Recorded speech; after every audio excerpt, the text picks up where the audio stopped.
चंद्रकला ने जब ये सुना कि उसकी जगह कोई नई रुदाली आ चुकी है और कल उसका मायापुर में आखिरी दिन है, तो उसके पैरों तले जमीन खिसक गई। चंद्रकला वहां पर रुक भी नहीं पा रही थी, बस जल्द से जल्द वहां से भाग जाना चाहती थी। चंद्रकला दौड़ते हुए अपने ही घर की तरफ बढ़ रही थी। चंद्रकला को अपने कानों पर विश्वास नहीं हो रहा था। वो ये मानने को तैयार ही नहीं थी कि आज उसकी आखिरी रात है मायापुर में। वो दौड़ते हुए घर आई और घर पहुंचकर खूब रोने लगी। काजल को बचाकर उसे जो खुशी मिली थी, पल भर में वो खुशी उससे छिन गई थी। उसने अपनी जान पर खेलकर काजल की जान बचाई थी, फिर भी लोगों को ऐसा लग रहा था कि ये उसकी चाल है। ये सब सोचकर चंद्रकला को बहुत बुरा लग रहा था। ये सब होते होते रात लगभग बीत चुकी थी।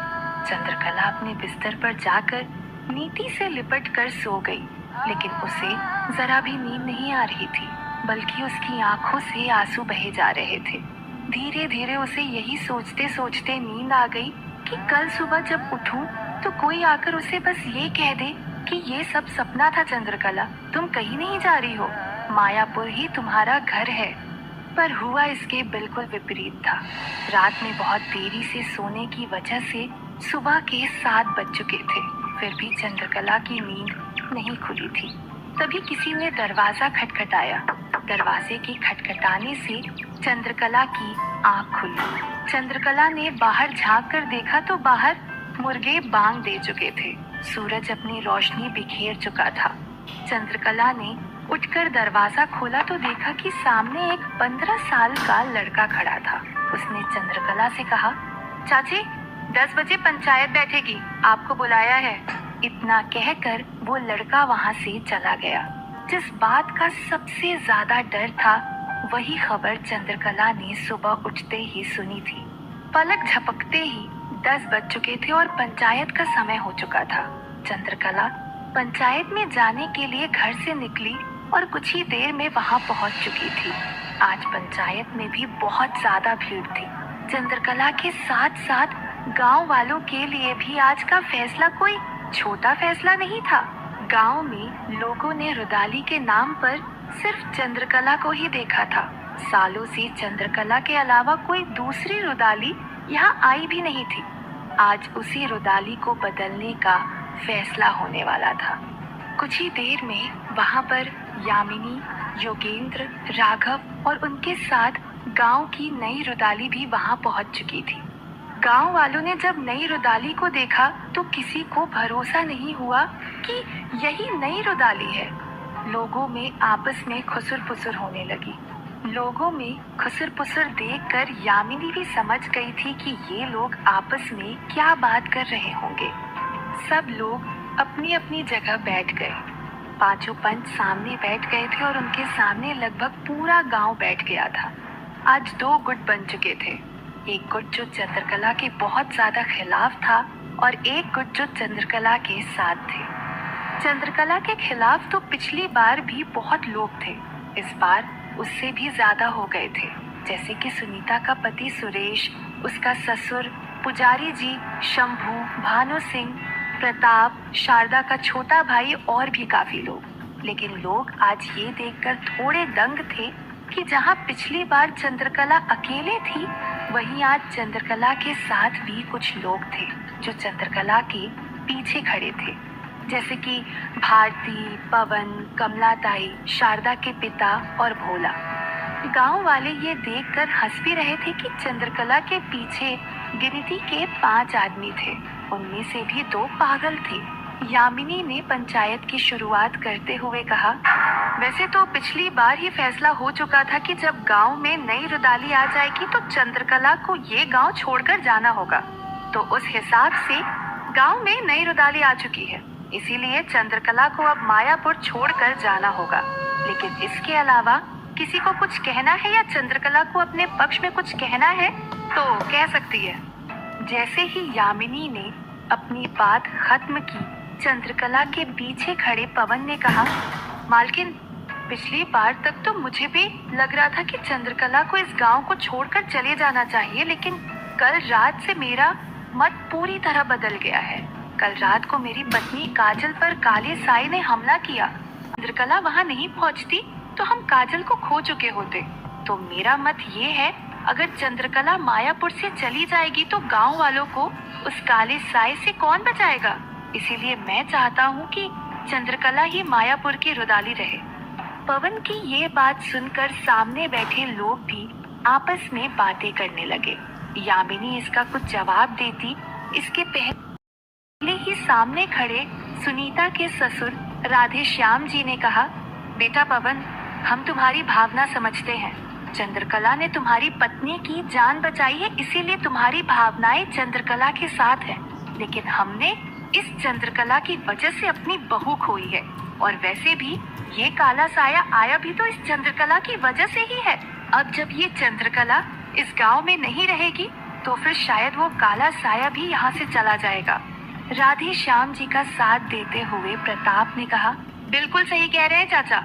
मुझे तो पूरा यकीन है कि चंद्रकला ही उस काले साए को बताती है कि उसे कहाँ जाना है। अगर ऐसा नहीं है तो चंद्रकला फिर ये बताए कि उसको पहले ही कैसे पता चल जाता है कि वो काला साया किस पर हमला करने वाला है।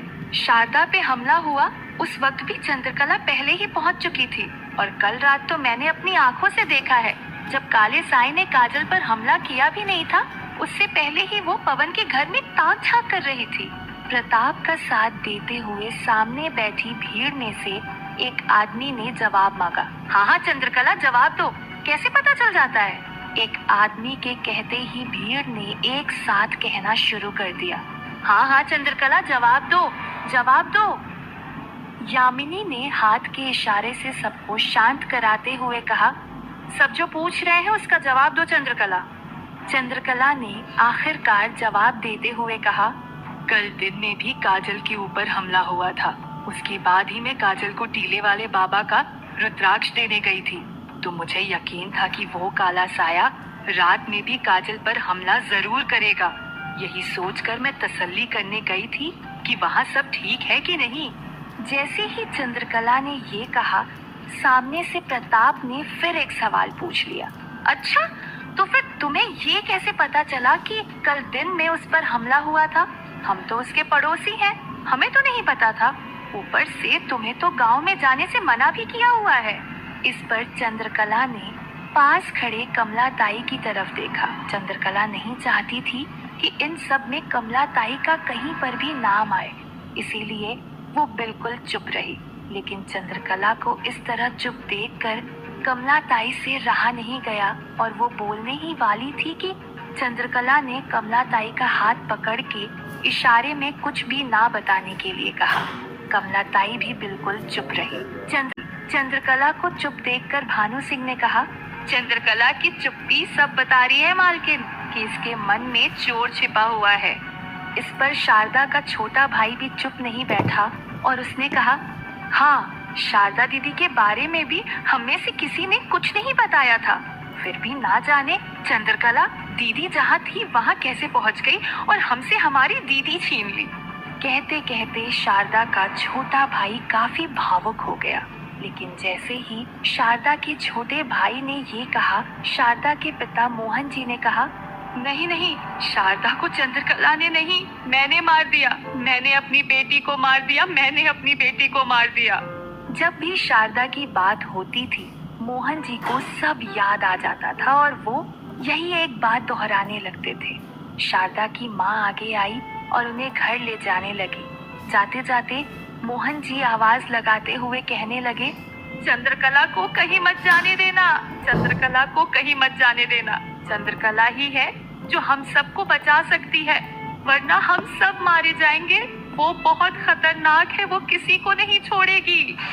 मोहन जी की बातें वहाँ मौजूद सभी लोगों में डर तो पैदा कर रही थी, लेकिन चूंकि अब मोहन जी को सब पागल समझने लगे थे, इसीलिए कोई भी उनकी बातों पर ज्यादा ध्यान नहीं दे रहा था। यही सब कहते कहते मोहन जी वहाँ से चले गए। लेकिन मोहन जी के जाने के बाद भी चंद्रकला ने कुछ नहीं कहा। कहती भी क्या कि उसे शारदा के बारे में भोला ने बताया था, सब लोग हंसेंगे उस पर। यही सोचकर चंद्रकला बिल्कुल चुप रही। जब चंद्रकला ने अपनी सफाई में कुछ नहीं कहा तो सब पंचों ने आपस में कुछ चर्चा करी और एक निर्णय पर पहुंचे। निर्णय सुनते ही यामिनी ने कहा, सब दलीलों को सुनने के बाद पंचायत इस नतीजे पर पहुंची है कि पंचायत अपने पुराने निर्णय पर कायम रहेगी। चूंकि नई रुदाली गांव में आ चुकी है तो चंद्रकला को आज के आज ही मायापुर छोड़कर जाना होगा और गांव की नई रुदाली रेशमी होगी, जिसके रहने की व्यवस्था भी चंद्रकला के घर में ही की जाएगी। पंचायत का फैसला सुनते ही सब गांव के लोग खुशी से झूम उठे, जैसे गांव के सभी लोग यही चाहते थे। सिर्फ 2-4 लोगों को छोड़ दो तो गांव के सभी लोग खुश थे। चंद्रकला के लिए तो जैसे दुखों का पहाड़ टूट पड़ा था। उसे शायद मायापुर छोड़कर जाने का इतना दुख नहीं था, बल्कि ज्यादा दुख इस बात का था कि उसके गांव से जाने पर गांव वाले कितने ज्यादा खुश थे। उसने तो कभी सपने में भी नहीं सोचा था कि उसे सच में मायापुर छोड़ना होगा। जब पहली बार पंचायत का फैसला आया था तब भी उसे यही लगा था कि शायद गांव वाले उससे गुस्सा हैं, इसीलिए कोई कुछ बोल नहीं रहा होगा। लेकिन जब आखिरी समय आएगा तो कोई भी उसे यहाँ से नहीं जाने देगा, सब लोग उसे रोक लेंगे। पर ऐसा बिल्कुल नहीं हुआ, बल्कि पूरा गांव तो जैसे खुशियां मनाने लगा था। चंद्रकला ये समझ नहीं पा रही थी कि आखिर वो इतनी बुरी कब हो गई गांव वालों के लिए कि गांव वाले उससे इतनी ज्यादा नफरत करने लगे। एक एक करके सब लोग वहां से जाने लगे, लेकिन चंद्रकला के जैसे वहीं पर पैर जम गए थे। उसे किसी चीज की सुध ही नहीं रही थी। यामिनी जाते जाते चंद्रकला के पास आई और चंद्रकला से कहा, तुम बहुत याद आओगी चंद्रकला। आज तक तुम आत्माओं को और काले सायों को आजाद करवाती आई हो, आज मैंने तुम्हें मायापुर से आजाद कर दिया। आजादी मुबारक हो। कहकर यामिनी ने चंद्रकला को गले लगा लिया, पर चंद्रकला ने यामिनी की बात का कोई जवाब नहीं दिया और वहां से अपने घर की तरफ चली गई। जाते जाते चंद्रकला मायापुर की हर गली को, हर घर को अपनी आंखों में हमेशा हमेशा के लिए संजो लेना चाहती थी। ना जाने उसे इस गांव को वापस कभी देखने का मौका मिलेगा कि नहीं। चंद्रकला आखिरकार अपने घर पहुंची, पर अंदर जाने की उसकी हिम्मत नहीं हो रही थी। वो समझ नहीं पा रही थी कि जब नीति उससे पूछेगी कि हम कहाँ जा रहे हैं तो वो उसे क्या जवाब देगी। चंद्रकला दरवाजे के बाहर ही खड़ी खड़ी सोच रही थी कि तभी अंदर से नीति ने ही दरवाजा खोल दिया। चंद्रकला ने अपने आंसू पोंछे और अंदर आई। चंद्रकला के लिए इस वक्त सबसे बड़ा सवाल ये था कि वो जाए कहाँ, क्योंकि आसपास के सभी गांवों में तो चंद्रकला की ये सब खबरें पहुंच चुकी थी। तो आसपास का तो कोई भी गांव चंद्रकला को स्वीकार नहीं करेगा। बहुत सोचने के बाद चंद्रकला को एक ही जगह दिमाग में आई, टीले वाले बाबा का घर। उसने खुद से कहा, हाँ, इस वक्त टीले वाले बाबा का ही घर है जहाँ जाया जा सकता है। कुछ दिन वहाँ रहने के बाद आगे का भी कुछ निश्चित हो जाएगा। चंद्रकला ने नीति को अपने पास बुलाया और कहा, नीति, तुम हमेशा कहती हो ना कि हम मायापुर से बाहर कभी घूमने नहीं चलते। चलो, आज मैं तुम्हें पहाड़ों में घुमाने लेकर जाती हूँ। ये सुनकर नीति बहुत ज्यादा खुश हो गई और खुशी के मारे उछल पड़ी। नीति इतनी ज्यादा खुश जरूर थी, पर पता नहीं क्यों ऐसा लग रहा था कि नीति सब जानती है। शायद वो चंद्रकला का दिल नहीं दुखाना चाहती थी, इसीलिए उसने कुछ नहीं कहा। चंद्रकला अपने और नीति के सारे कपड़े रखने लगी और वहां से जाने की तैयारी करने लगी। एक एक सामान रखते हुए चंद्रकला के दिल में एक टीस उठ रही थी। उसे बार बार ऐसा लग रहा था कि कोई चमत्कार होगा और अभी दरवाजे के बाहर कोई आएगा और कहेगा, चंद्रकला, तुम कहीं नहीं जा रही हो, गांव वाले तुम्हें कहीं नहीं जाने दे रहे हैं। चंद्रकला ये सोच ही रही थी कि किसी ने सच में दरवाजा खटखटाया। चंद्रकला दौड़कर दरवाजा खोलने गई। जैसे ही चंद्रकला ने दरवाजा खोला, चंद्रकला ने देखा कि सामने हवेली में काम करने वाला एक आदमी खड़ा था। उसने कहा, चंद्रकला, मालकिन ने कहा है सांझ हो गई है, जल्दी घर खाली कर दो। रेशमी आज से ही यहाँ रहना शुरू करेगी। उस आदमी ने इतना ही कहा और वहां से चला गया। चंद्रकला के सारे अरमान इस आदमी की एक बात में बह गए थे। चंद्रकला वापस अंदर आई और सामान रखने लगी। सारा सामान रखने के बाद चंद्रकला सामान लेकर बाहर आई। बाहर आकर चंद्रकला आखिरी बार अपने घर को देखने लगी। कितना कुछ दिया है इस घर ने चंद्रकला को। इसी घर ने उसे इज्जत दिलाई थी, इसी घर के बाहर उसे नीति मिली थी और आज उसे यही घर छोड़कर जाना पड़ रहा था। चंद्रकला ने बाहर आकर देखा कि बाहर पवन, भारती और कमलाताई के अलावा कोई नहीं था। ये देखकर चंद्रकला को बहुत बुरा लगा।